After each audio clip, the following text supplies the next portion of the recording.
नमस्कार, बहुत बहुत स्वागत है आपका। मैं हूं आपके साथ भास्कर डोभाल और आप देख रहे हैं गो ब्लॉग्स। दोस्तों, आज हम पामिस्ट्री में बहुत ही महत्वपूर्ण विषय पर चर्चा कर रहे हैं। हम देखेंगे कि हमारे हाथ में सरकारी नौकरी के योग हैं या नहीं हैं। बहुत सरल तरीके से इसको देखने की और जानने की कोशिश करेंगे। अगर आप भी सरकारी नौकरी की तैयारी कर रहे हैं, चाहे आप बालक हैं, बालिका हैं, कोई भी हैं, अगर सरकारी नौकरी की अगर आप तैयारी कर रहे हैं, आप सरकारी नौकरी में जाना चाहते हैं, तो एक बार अपनी हथेली को भी ज़रूर देखिएगा। अगर इसमें से एक योग भी आपका बन रहा है तो निश्चित तौर से आपको सरकारी नौकरी की प्राप्ति होगी। तो चलो देखते हैं दोस्तों, सरल तरीके से देखने की कोशिश करते हैं। आगे बढ़ने से पहले एक छोटी सी रिक्वेस्ट करूंगा आप लोगों से कि जिन व्यूअर्स ने अभी तक हमारे YouTube चैनल को सब्सक्राइब नहीं किया है, जब ये वीडियो चल रही है इसके नीचे रेड कलर में सब्सक्राइब लिखा होगा, आपको वो बटन दबाना है। साथ में बेल का एक आइकन आएगा, उसको भी दबाना है सबसे पहले महत्वपूर्ण वीडियो देखने के लिए।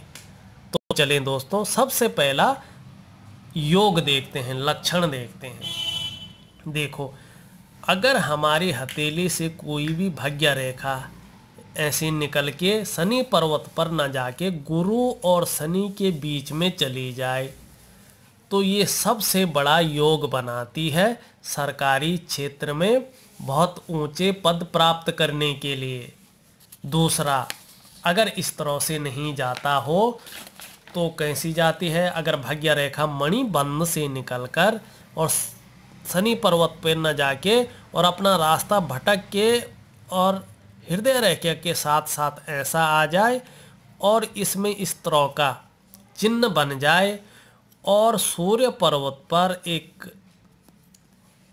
सीधी सी लाइन हो जिसको सूर्य रेखा कहते हैं, इस तरह का कॉम्बिनेशन हो जाए तो भी व्यक्ति को सरकारी क्षेत्र में बहुत बड़े पद की प्राप्ति होती है। तीसरी लाइन देखते हैं दोस्तों, अगर हमारा ये तर्जनी उंगली है, इसके नीचे के हिस्से को हम गुरु पर्वत कहते हैं। थोड़ा इसको निकाल के देखें, बहुत अच्छे ढंग से समझने की कोशिश करेंगे कि हमारी तर्जनी उंगली है और इसके नीचे के हिस्से को हम बृहस्पति कहते हैं, ये गुरु का स्थान होता है। अगर इसमें कोई क्रॉस का चिन्ह हो और साथ में हमारे सूर्य पर्वत पर सूर्य रेखा हो जो अटूट हो, इसको कोई रेखा काट नहीं रही हो, तो ये भी सरकारी क्षेत्र में बड़े पद की प्राप्ति करवाती है।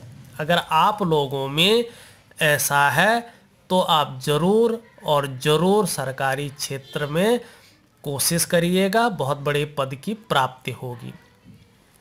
अब चौथी चीज़ हम बताते हैं, अगर ये गुरु का हमारा पर्वत, ये हमारा शनि का पर्वत और हमारा ये सूर्य का पर्वत, ये तीनों पर्वत पुष्ट रूप में अगर आपके हाथ में है, उठे हुए आपके हाथ में है, और साथ में ये सबसे छोटी उंगली जिसको हम कनिष्ठा कहते हैं, ये हमारी रिंग फिंगर के प्रथम पोर तक पहुंच रही हो, तो ये भी सरकारी क्षेत्र में बहुत बड़े पद की प्राप्ति करवाती है।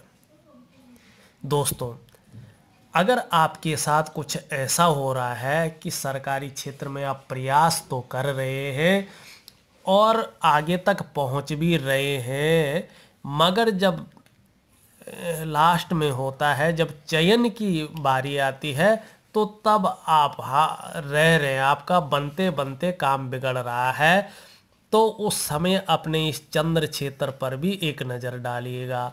कहीं आपकी सारी चीज़ें अच्छी हों मगर चंद्र क्षेत्र पर क्रॉस का निशान हो, तो ये बाधा डालने वाला चिन्ह होते हैं।